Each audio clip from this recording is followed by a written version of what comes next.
कल्याण पश्चिम येथील आंबिवली परिसरात मध्यरात्री महावितरणाच्या ट्रान्सफॉर्मरला अचानक भीषण आग लागल्याने परिसरात एकच खळबळ उडाली। आग लागल्यानंतर वीज वाहिन्यांमध्ये शॉर्ट सर्किट होऊन स्फोटासारखे मोठमोठे आवाज येऊ लागल्याने घाबरलेले नागरिक घराबाहेर पडून थेट रस्त्यावर जमा झाले।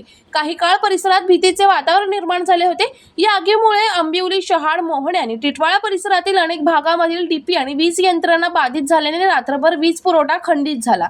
उकाड्याच्या वातावरणात वीज नसल्याने लहान मुले, ज्येष्ठ नागरिक आणि आजारी व्यक्तींना मोठा त्रास सहन करावा लागला। स्थानिक नागरिकांच्या म्हणण्यानुसार गेल्या 8 ते 10 दिवसांपासून या परिसरात वारंवार मध्यरात्री वीज पुरवठा खंडित होत आहे। याबाबत अनेकदा महावितरणाकडे तक्रारी करण्यात आल्या, मात्र कोणतीही ठोस दखल घेतली गेली नसल्याचा आरोप नागरिकांनी केला। आग लागल्यानंतरही महावितरणाच्या कार्यालयातील फोनला प्रतिसाद मिळत नसल्याने नागरिकांचा संताप अधिकच वाढला।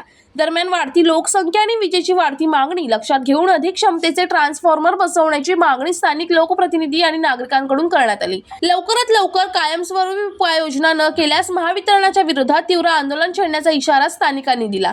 आता या घटनेनंतर महावितरण कोणते पाऊल उचलते याकडे परिसरातील नागरिकांचे लक्ष लागले आहे। मोहणे परिसरातील शनिवारपाडील नगरमध्ये गेल्या 8 ते 10 दिवसापासून हा लाईटीचा खोळंबा चालू आहे। MSEBचा या ठिकाणी मोठ्या प्रमाणात खोळंबा चालू आहे आणि 2 ते 2.5 हजार लोकांची वस्ती असलेल्या या परिसरामध्ये नेहमी 8 ते 10 दिवसापासून लाईट जात आहे।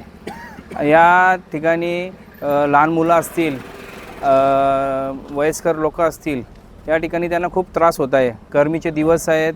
मी वारंवार MSEBला तक्रार करून सुद्धा या ठिकाणी ट्रान्सफॉर्मरची क्षमता वाढवण्यासाठी नेहमी तक्रार केलेली आहे, पण ट्रान्सफॉर्मरची क्षमता या ठिकाणी वाढलेलीच नाही आहे।